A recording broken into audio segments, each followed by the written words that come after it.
Hello student, स्वागत है आपका आईसीटी वर्चुअल क्लासेस में। मैं हूं कविता, आपकी बायो टीचर। उम्मीद करती हूँ आप सभी अच्छे होंगे और स्वस्थ होंगे। तो क्लास कंटिन्यू करेंगे अपना चैप्टर जिसमें बात हम कर रहे थे ह्यूमन रिप्रोडक्शन की, यानी कि आप देख रहे थे ह्यूमंस में रिप्रोडक्शन कैसे होता है। तो सेम वही चीजें लेकर के चल रहे हैं। आपने कहा जब हम रिप्रोडक्शन की बात कर रहे थे, तीन चीजों के बारे में हम बात कर रहे थे, तीन फेजेस की हम यहाँ पर बात कर रहे थे। कौन कौन से फेज आए थे? सबसे पहले हमने बात की थी प्री फर्टिलाइजेशन फेज की।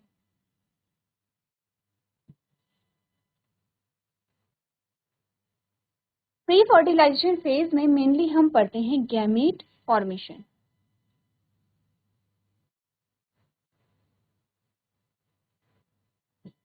गैमीट फॉर्मेशन से पहले आप क्या देखते हैं कि गैमीट फॉर्मेशन जिस सिस्टम में हो रहा है उस सिस्टम के बारे में हम बात करते हैं। फॉर एग्जांपल गैमीट कहाँ बनेंगे? आपने कहा रिप्रोडक्टिव सिस्टम में बनेंगे, तो आप रिप्रोडक्टिव सिस्टम को स्टडी करते हैं, ठीक है। उसके बाद आप जानते हैं कि गैमीट का फॉर्मेशन कैसे हो रहा है। दोनों के लिए अप्लाई होगा यहाँ पर, मेल और फीमेल के लिए। क्लियर है? लेकिन हमने बोला फर्टिलाइजेशन। अब हुआ क्या यहाँ पर? आपने गैमीट का फॉर्मेशन हुआ, ट्रांसफर ऑफ गैमीट आप देखेंगे। लेकिन आपने बात की है यहाँ पर फर्टिलाइजेशन की।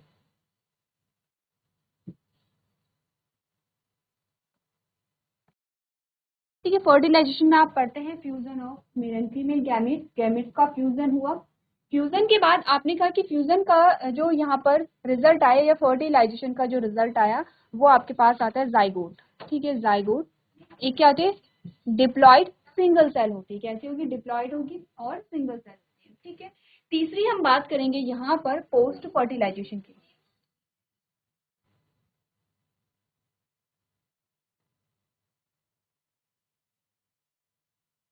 पोस्ट फर्टिलाइजेशन में क्या पढ़ते हैं आप? Development of embryo.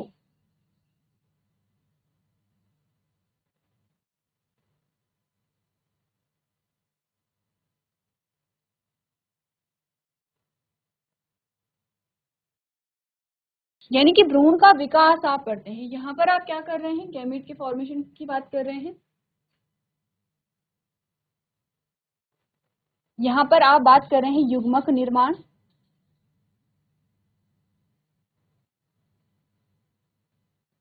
ठीक है, यहाँ पर आप बात कर रहे हैं किसकी? निषेचन की या फिर जाइगोट के फॉर्मेशन की। युग्मनज यहाँ पर बन रहा है। जाइगोट को क्या कहते हैं? युग्मनज कहते हैं। और अगर आप डेवलपमेंट ऑफ एम्ब्रियो की बात करें, आपने कहा भ्रूण का विकास। क्या?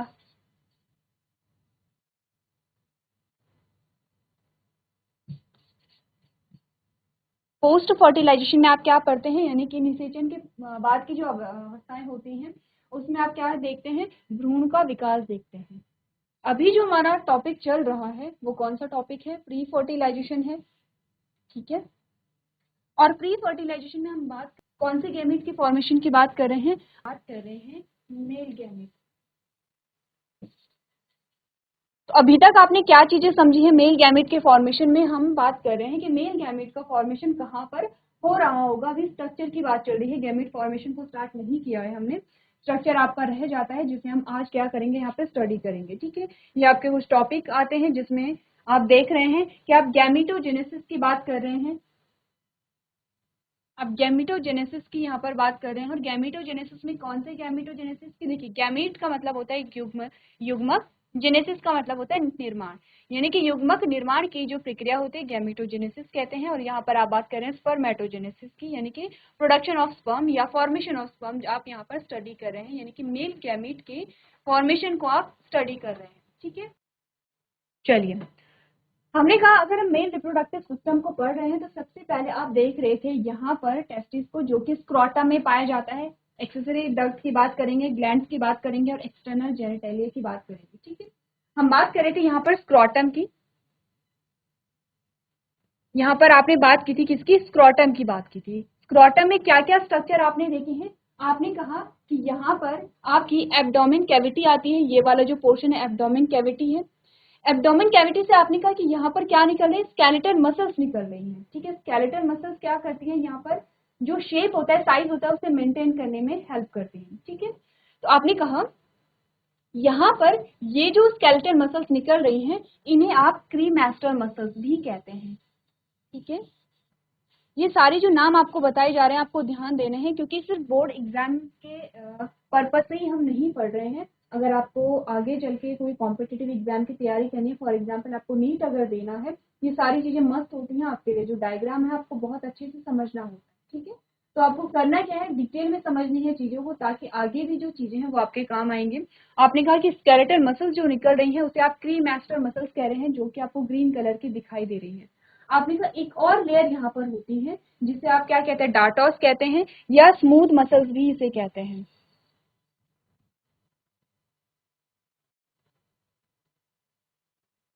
ठीक है। इसे आप क्या कहते हैं, डार्टोस कहते हैं, या स्मूथ मसल्स इसे हम यहाँ पर कहते हैं, ठीक है। इतनी बात क्लियर है। दो प्रकार की आपने मसल्स की यहाँ पे बात की। क्या फंक्शन होता है, आपने कहा कि जो यहाँ पे साइज है उसे मेंटेन करने में दोनों हेल्प करते हैं, ठीक है।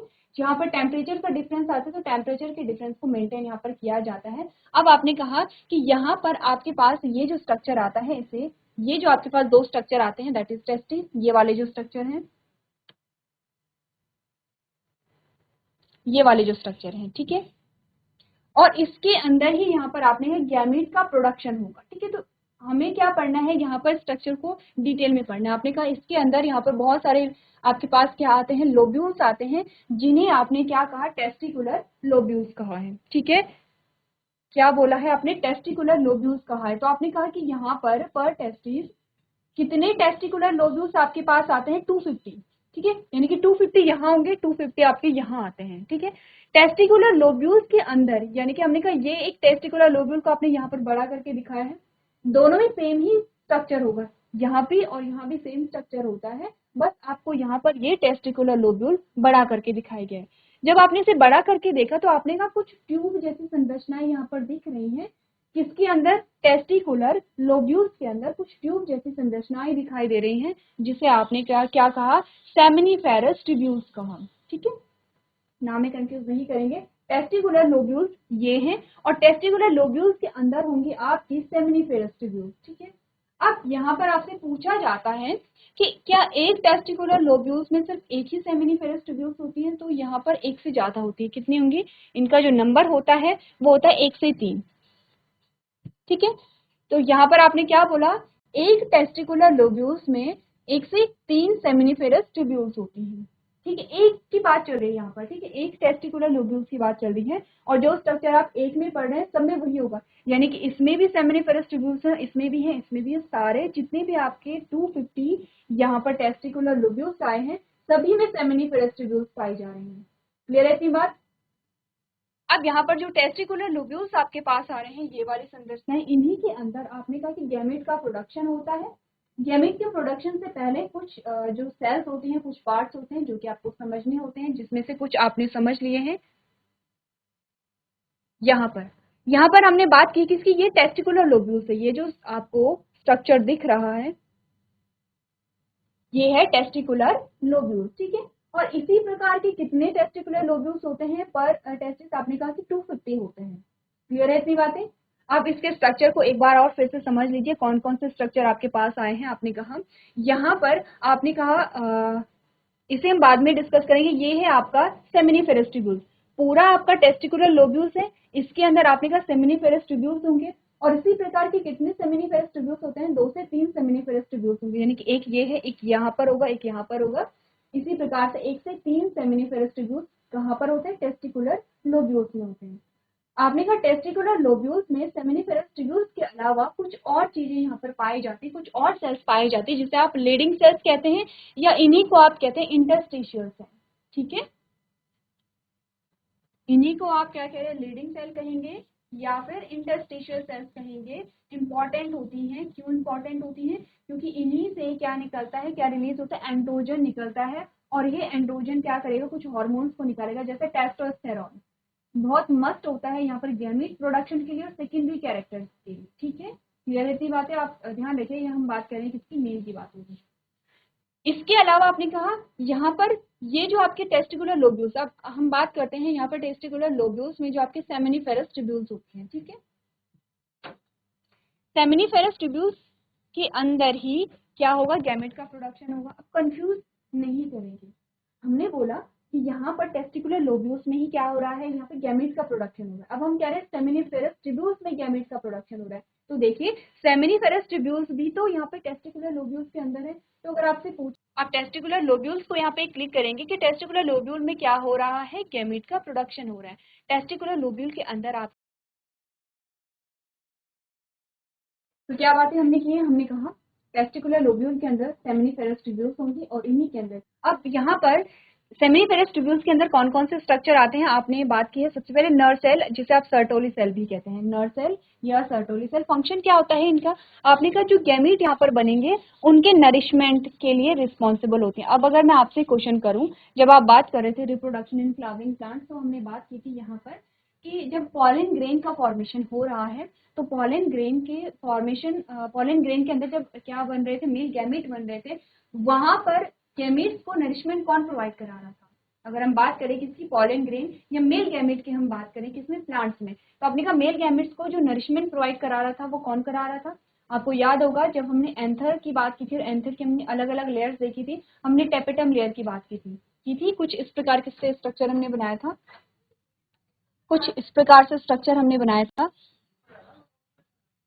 ठीक है, यहाँ पर आपके पास क्या आए थे, माइक्रोस्पोरेंजियम आए थे, इनके अंदर क्या आई थी, माइक्रोस्पोर मदर सेल आई थी, जिसे आप एमएमसी कह रहे थे, ये है एमएमसी। ठीक है, यहाँ पे क्या बन रहा है, आपने कहा यहीं पे जो पॉलन ग्रेन है वो बन रहे हैं और इसके बाहर कुछ लेयर्स है। आपने कहा एपिथीलियम थी, ठीक है, एपिथीलियम के बाद आपने कहा एंडोथीशियम थी, एंडोथीशियम के बाद आपने कहा मिडिल लेयर होती है, और मिडिल लेयर के बाद सबसे इंटरनल जो लेयर थी, यहाँ पे आपको 2-3 लेयर मिल जाएंगी। ठीक है, सबसे अंदर वाली जो लेयर थी उसे आप कह रहे थे टेपेटम, क्या कह रहे थे, टेपेटम कह रहे थे।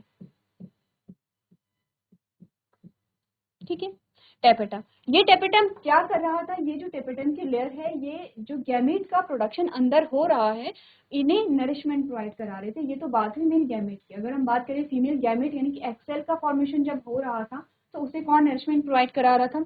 ठीक है, आपने कहा ये एम्ब्रियो सेल था इस प्रकार से, यहाँ पर आपने कहा जाइगोट का फॉर्मेशन हो गया है।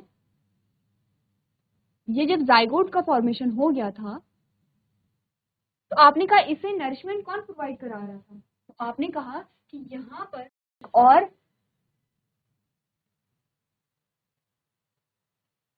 प्रकार से एक और स्ट्रक्चर आपके पास आए थे जिसे आप क्या कह रहे थे, एंडोस्पर्म कह रहे थे। क्या कह रहे थे आप, आपने कहा ये किस में ग्रो होगा, एंडोस्पर्म में। और ये जो एंडोस्पर्म है ये ग्रोइंग एम्ब्रियो, अगर हम जाइगोट ना लिख करके इसे एम्ब्रियो लिखें तो ज्यादा बेटर होगा। ठीक है, आपने कहा ये जो डेवलपिंग एम्ब्रियो था उसे नरिशमेंट कौन प्रोवाइड करा रहा था, एंडोस्पर्म इसे नरिशमेंट प्रोवाइड करा। ठीक है, डेवलपिंग जो एम्ब्रियो था।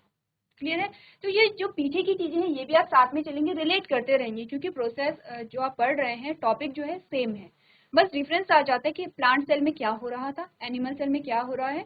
बेसिक जो इवेंट है वो सेम ही। आपने कहा प्री फर्टिलाइजेशन फेज में अगर गैमेट का प्रोडक्शन हो रहा है तो दोनों में सेम ही चीजें चल रही हैं। तो इसीलिए आपको करना क्या है, दोनों चीजों में आपको कंपैरिजन करते रहना है कि कहाँ पर क्या चीजें हो रही हैं। अगर वहां पर नरिशमेंट कौन प्रोवाइड करा रहा था, अगर हम बात करें प्लांट्स में मेल गैमेट की तो वहां पर कौन नरिशमेंट प्रोवाइड कर रहा था, और अगर आप बात कर रहे हैं किसकी, ह्यूमंस की, तो यहाँ पर मेल गैमेट को कौन नरिशमेंट प्रोवाइड करा रहा है, इसका ध्यान रखने। तो यहाँ पर कौन है, आपने कहा नर्सेल या सर्टोली सेल्स आपकी आती है। ठीक है, इसके अलावा यहाँ पर कुछ और स्ट्रक्चर आते हैं, जैसे कि यहाँ पर टाइट जंक्शन आते हैं। कहाँ पर, ये वाले जो एंड होते हैं यहाँ पर जो सर्टोली सेल है जहाँ पर एक दूसरे से मिल रहे हैं, यहाँ पर आपको टाइट जंक्शन देखने को मिलता है। टाइट जंक्शन क्या करेंगे, आपको पता है कि क्या कर रहे हैं, बाइंड करने में मदद कर रहे होंगे। इसके अलावा आपने कहा कि यहाँ पर क्या आता है, एक और स्ट्रक्चर आता है स्पर्मेटोजोआ, जो कि मस्ट है, इंपॉर्टेंट है, आपको स्पर्मेटोजोआ को डिटेल में पढ़ना है जब आप बात करेंगे गैमेट प्रोडक्शन की या स्पर्मेटोजेनेसिस की। ठीक है, स्पर्मेटोजोआ ये है, ये जो आपको दिखाई दे रही है स्पर्मेटोजोआ है, और इन स्पर्मेटोजोआ के अंदर फाइनली आपके क्या बनते हैं, यहाँ पे गैमेट्स बनते हैं। क्लियर है, कंफ्यूज नहीं होना है। आपने कहा आप पढ़ रहे हैं यहाँ पे स्क्रोटम को आपने पढ़ा, स्क्रोटम के अंदर आपने टेस्टिस को देखा, टेस्टिस के अंदर आपने देखा टेस्टिकुलर लोब्यूल्स को, टेस्टिकुलर लोब्यूल्स के अंदर आपके आए हैं सेमिनिफेरस ट्यूब्यूल्स, सेमिनिफेरस ट्यूब्यूल्स के अंदर आपके आए हैं स्पर्मेटोजोआ, और स्पर्मेटोजोआ में ही क्या बनेंगे, गैमेट्स बनेंगे। इतनी बात क्लियर है। अब यहाँ पर स्क्रोटम को पढ़ने से पहले हम पढ़ रहे थे यहाँ पर नेगेटिव फीडबैक या फीडबैक मैकेनिज्म हम पढ़ रहे थे। हमने कहा ये सारी चीजें जो हो रही हैं ये सारी चीजें जो हो रही हैं, अभी तक तो आपने स्ट्रक्चर पढ़ा है, फंक्शन आपने नहीं पढ़ा है। हमने क्या कहा, गैमीट का प्रोडक्शन होगा, गैमीट का फॉर्मेशन होगा। कैसे होगा, आपने कहा कि जो लीडिंग सेल है या जो इंटरस्टिशियल सेल है वो स्टिमुलेट होंगी। वो जब स्टिमुलेट होती हैं तो आपने कहा ये एंड्रोजन को क्या करती है, यहाँ पर एंड्रोजन को एक्टिव करती है और एंड्रोजन यहाँ पर टेस्टोस्टेरोन को रिलीज करेगा। ये जो टेस्टोस्टेरोन है ये जाएगा अब सेमिनिफेरस ट्यूब्यूल्स के अंदर जाता है, और जब सेमिनिफेरस ट्यूब्यूल्स के अंदर जाएगा तब यहाँ पर गैमेट प्रोडक्शन की जो प्रोसेस है वो स्टार्ट होने लगेगी। ठीक है, अब आपने कहा कि ये बात तो ठीक है, लेकिन पहले ये समझ लेते हैं कि लीडिंग सेल या इंटरस्टिशियल सेल को कौन स्टिमुलेट कर रहा था। आपने कहा हार्मोनल कंट्रोल यहाँ पर देखने को मिलता है। ठीक है, आपने कहा हाइपोथैलेमस कहाँ पे होते हैं, आपके ब्रेन में। हाइपोथैलेमस से जो हार्मोन रिलीज होता है दैट इज GnRH, जिसे क्या कहते हैं, गोनाडोट्रोपिन रिलीजिंग हार्मोन आप कहते हैं। ठीक है, क्लियर है। अच्छा ध्यान रखिए, ये जो हार्मोनल प्रोसेस चल रही है कब चलती है, जब प्यूबर्टी स्टार्ट होती है, जब किशोर अवस्था स्टार्ट होने लगती है 12 से 13 वर्ष की उम्र में, तब ये प्रोसेस चलने लगती है। ठीक है, इसके बाद आपने कहा जो गोनाडोट्रोपिन रिलीजिंग हार्मोन था ये कहाँ गया, पिट्यूटरी में, और इसने पिट्यूटरी को एक्टिवेट किया या पिट्यूटरी को स्टिमुलेट किया, आप कुछ भी कह सकते हैं। पिट्यूटरी से अब क्या निकलेगा, गोनाडोट्रोपिन निकलेगा। ये आपका क्या है, गोनाडोट्रोपिन हार्मोन। ठीक है, गोनाडोट्रोपिन हार्मोन दो प्रकार के हमारे पास आए थे, LH आया था और FSH आया था। ठीक है, और LH का एक और नाम हमने कहा था ICSH, interstitial cell stimulating hormone. ठीक है, इसकी फुल फॉर्म ये है। ठीक है, अब क्या हो रहा है, अब हो क्या रहा है, देखिए जो आपकी LH है या इंटरस्टिशियल सेल स्टिमुलेटिंग है, ये किसे स्टिमुलेट करेगा, इंटरस्टिशियल सेल को करेगा, जिसे आप क्या कह रहे थे, लीडिंग सेल कह रहे थे। कौन सी आपकी, ये लीडिंग सेल है, इंटरस्टिशियल सेल से स्टिमुलेट करेगा। स्टिमुलेट करेगा तो एंड्रोजन एक्टिव होगा, एंड्रोजन से टेस्टोस्टेरोन निकलेगा। टेस्टोस्टेरोन कहाँ जा रहा है, सेमिनिफेरस ट्यूब्यूल्स में जा रहा है और यहाँ पर गैमेट प्रोडक्शन स्टार्ट हो रहा है। ठीक है, इतनी बात क्लियर है। आपने कहा ठीक है, LH का फंक्शन हमें समझ आ गया है। FSH का क्या फंक्शन हमने कहा था, हमने कहा था ये जो टेस्टोस्टेरोन यहाँ से निकलेगा, जो सेमिनिफेरस ट्यूब्यूल्स में जाएगा, ये यहाँ से बाहर भी निकल सकता है। तो इसी यहाँ पर सेमिनिफेरस ट्यूब्यूल्स के अंदर रखने के लिए यहाँ पर क्या होता है, एक प्रोटीन रिलीज होता है जिसे आप कहते हैं एंड्रोजन बाइंडिंग प्रोटीन। ठीक है, तो FSH जो होता है वो क्या करता है, यहाँ पर जो सेल्स होती हैं, नर्व सेल्स होती हैं, उन्हें क्या करेगा, स्टिमुलेट करेगा। ठीक है, स्टिमुलेट करेगा और यहाँ पर क्या निकलेगी, ठीक है, इसे स्टिमुलेट करेगा। और FSH जब स्टिमुलेट करता है तो यहाँ पर क्या निकलती है, एंड्रोजन बाइंडिंग प्रोटीन निकलती है। ठीक है, अब आपने कहा कि क्या ये प्रोसेस चलती रहती है, हमने कहा नहीं। जब यहाँ पर जितनी आवश्यकता होती है, आपने पढ़ा होगा या सुना होगा कि जो हार्मोन्स होते हैं या जो एंजाइम्स होते हैं वो तभी निकलते हैं जब उनकी आवश्यकता होती है। स्पेशली हार्मोन्स जो होते हैं वो तभी निकलते हैं जब उनकी आवश्यकता होती है और लिमिटेड वे में निकलते हैं, ऐसा नहीं कि बहुत सारे निकलेंगे। आपने कहा जब इनफ मात्रा में निकलने लगते हैं और जब इनकी आवश्यकता नहीं होती है, कम मात्रा में इनकी आवश्यकता होती है, तो यहाँ पर जो LH होगा, LH जाएगा पिट्यूटरी के पास। जो LH होता है वो पिट्यूटरी के पास जाएगा। ठीक है, पिट्यूटरी में जाता है और यहाँ पर देता है नेगेटिव फीडबैक देता है। नेगेटिव फीडबैक का मतलब होता है कि पिट्यूटरी को इतना पता चले या पिट्यूटरी को यहाँ पर फिर से स्टिमुलेट करना कि जो LH के प्रोडक्शन है उसे कम की जाए। ठीक है, LH के प्रोडक्शन को क्या किया जाए, कम किया जाए। वही फीडबैक जो जाता है FSH से भी जाता है। ठीक है, और FSH से जब जाता है फीडबैक तो क्या करता है, इनका जो प्रोडक्शन है वो वहाँ पर लिमिटेड वे में होता है या फिर जो सिक्रेशन है वो बहुत कम वहाँ पर हो जाता है। इतनी बात क्लियर है कि हार्मोनल प्रोसेस कैसे चल रही है। तो हम स्क्रोटम को पढ़ लेंगे अब। ठीक है, जो भी चीजें हमने समझी हैं स्क्रोटम को पढ़ लेते हैं। आपने कहा था spermatogenesis process start at puberty and proceed as follows. आपने कहा कि जो स्पर्मेटोजेनेसिस की प्रोसेस है यानी कि जो हार्मोनल चेंजेस जो आ रहे हैं वो प्यूबर्टी से स्टार्ट होने लगते हैं। First of all the spermatogonium multiply. अच्छा, ये स्पर्मेटोजेनेसिस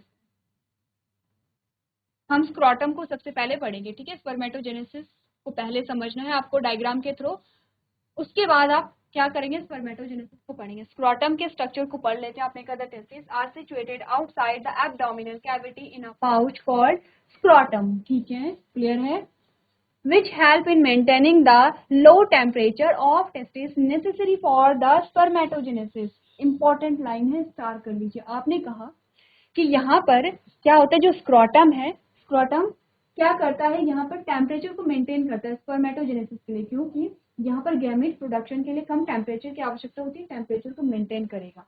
लेकिन आपने क्या चीजें पढ़ी, each testis has about 250 testicular lobules. Number आपको दिया गया है कि क्या होते हैं, कितने टेस्टिकुलर लोब्यूल्स होते हैं, 250 होते हैं each lobules, and each lobule contain highly coiled seminiferous tubules. आपने कहा कि हर एक टेस्टिकुलर लोब्यूल्स में जो सेमिनिफेरस ट्यूब्यूल्स होते हैं वो पाए जाते हैं, in which sperms are produced, यानी कि गैमेट का प्रोडक्शन यहाँ पर हो सके। Each seminiferous tubules is lined by a 2 types of cells, spermatogonia जिसे आप जर्म सेल कहते हैं, और सर्टोरी सेल्स। आपने कहा कि यहाँ पर जो सेमिनिफेरस ट्यूब्यूल से क्या क्या चीजें पाई जा रही हैं, एक तो यहाँ पर पाई जा रही है सर्टोरी सेल, जिसे आप क्या कह रहे हैं, नर्व सेल भी कह रहे हैं, जो नरिशमेंट प्रोवाइड करा रही है। दूसरी कौन सी सेल है, आपने कहा स्पर्मेटोगोनिया, ठीक है, और इन्हीं स्पर्मेटोगोनिया में क्या होगा, चेंजेस आते हैं। चलिए अब पढ़ लेते हैं यहाँ पर लीडिंग सेल के बारे में, जिसे आप इंटरस्टिशियल सेल्स भी कहते हैं, ठीक है। लीडिंग सेल्स या इंटरस्टिशियल सेल्स जो पाई जाती हैं वो यहाँ पर जो सेमिनिफेरस ट्यूब्यूल्स है उनके बाहर पाए जा रहे हैं, टेस्टिकुलर लोब्यूल्स के अंदर हैं लेकिन सेमिनिफेरस ट्यूब्यूल्स के बाहर पाए जा रहे हैं। These cells are present around the seminiferous tubules, ठीक है। Synthesized and secrete a androgen hormone। क्या फंक्शन है लीडिंग सेल का या इंटरस्टिशियल सेल का, एंड्रोजन हार्मोन को सिक्रीट करना, और एंड्रोजन से क्या होगा, अपने का टेस्टोस्टेरोन रिलीज होगा। Ejaculatory duct store and transport the sperm from the testes to the outside through the urethra, which is originate from the urinary bladder and extend through the, अच्छा ये वाला जो पोर्शन आपका आता है, ये कौन सा पोर्शन है यहाँ पर, ये बाद वाला पोर्शन आपके पास आता है। यानी कि अभी तक हम स्ट्रक्चर की बात कर रहे थे, अगर हम देखें मेल रिप्रोडक्टिव सिस्टम को तो आपने कितने पार्ट में डिवाइड किया है, आपने कहा सबसे पहले तो आप टेस्टिस या स्क्रॉटम को पढ़ चुके हैं, ठीक है। इसके अलावा कुछ डक्ट आते हैं, कुछ एक्सेसरी डक्ट आते हैं जो कि क्या कहते हैं, सीमेन को कैरी करने का काम करेंगे। तो कुछ डक्ट के बारे में हम बात करेंगे, और कुछ ग्लैंड्स हम यहाँ पर देखेंगे, कुछ ग्रंथियां हमारे पास आते हैं जो कि क्या कहते हैं, सीमेन का पार्ट बनाती हैं। इतनी बात क्लियर है, इन तीनों चीजों को आपको समझना है। उससे पहले एक बार आप स्ट्रक्चर जो हमने बनाया है उसे समझ लीजिए। ये आपके पास कुछ स्ट्रक्चर इस प्रकार से दिखाया जाता है जिसमें आपकी ब्लड वेसल्स आ रही हैं, ठीक है। यहाँ पर वास डिफरेंस क्या है बात करेंगे, ये आपका पूरा जो पोर्शन है, ये वाला जो पूरा पोर्शन है ये स्ट्रॉटम का आ जाता है, ठीक है। चलिए यहाँ पर आपको जो डायग्राम दिखाया गया है सेमिनिफेरस ट्यूब्यूल्स को आपको में आपको क्या दिखाया गया था, स्पर्मेटोगोनिया दिखाया गया था, ये स्पर्मेटोगोनिया है। स्पर्मेटोगोनिया में क्या क्या चेंजेस आए वो आपको दिखा रखे, तो ये सेमिनिफेरस ट्यूब्यूल्स का डायग्राम है जिसमें आपको क्या क्या दिखा रखा है, सर्टोली सेल्स दिखा रखा है, यहाँ पर आपको बाहर लीडिंग सेल्स दिखाई गई हैं, ठीक है। चलिए बाकी की जो लेवलिंग है वो आपको समझ आ जाएंगे, जैसे कि स्पर्मेटोगोनिया क्या हुआ, स्पर्मेटोजोआ क्या हुआ, स्पर्मेटिड क्या हुए, ठीक है, बेसमेंट मेम्ब्रेन क्या हुए, ये आप तब समझेंगे जब हम क्या करेंगे, गैमेट प्रोडक्शन की प्रोसेस को समझेंगे। चलिए एक बार इस स्ट्रक्चर को देखिए, इसके बाद हम बात करेंगे कुछ डक्ट के बारे में, ठीक है। बेसिक सी चीजें समझ लेते हैं, स्ट्रक्चर को समझ लेते हैं। जैसे कि आपने समझ लिया है कि सेमिनिफेरस ट्यूब्यूल्स में ही क्या होगा, गैमेट का प्रोडक्शन होगा। अब हमने कहा गैमेट का प्रोडक्शन हो गया है, समझ लीजिए, तो वो बाहर कैसे निकलते हैं, तो वहां पर हम डक्ट के माध्यम से समझेंगे, डक्ट के बारे में पढ़ेंगे कितनी प्रकार की होती हैं और कैसे वो डक्ट का फॉर्मेशन होता है। ये बात क्लियर है, तो आप एक बार डायग्राम को देख सकते हैं। चलिए अब हमने कहा, चलिए हमने कहा यहाँ पर आपके पास आता है स्क्रोटम, ये आपके पास आता है पूरा टेस्टिस, यहाँ पर आपके आते हैं टेस्टिकुलर लोब्यूल, टेस्टिकुलर लोब्यूल के अंदर आपके आता है सेमिनिफेरस ट्यूब्यूल, ठीक है, सेमिनिफेरस ट्यूब्यूल। आपने जो सेमिनिफेरस ट्यूब्यूल से जो गैमेट को लेकर के निकलेगी, जो डक्ट निकलेगी, उसे आप क्या कहते हैं, ट्यूबुलाई, ट्यूबुलर रेक्टाई कहते हैं, ठीक है। आपने कहा इसके बाहर फिर क्या होगा, हर एक टेस्टिकुलर लोब्यूल से क्या निकलेंगे, यहाँ पर ये जो डक्ट है वो निकलेंगे, ठीक है।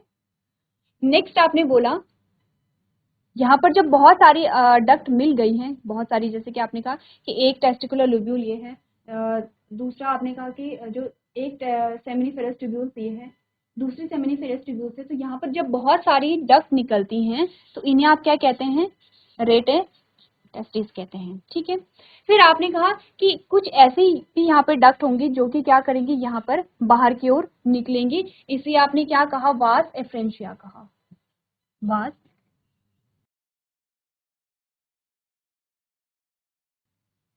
वास एफ्रेंशिया, बहुत सारे वास एफ्रेंशिया मिलकर के एक क्या बनाते हैं, डक्ट बनाते हैं, जिसे आप कहते हैं एपिडिडाइमिस,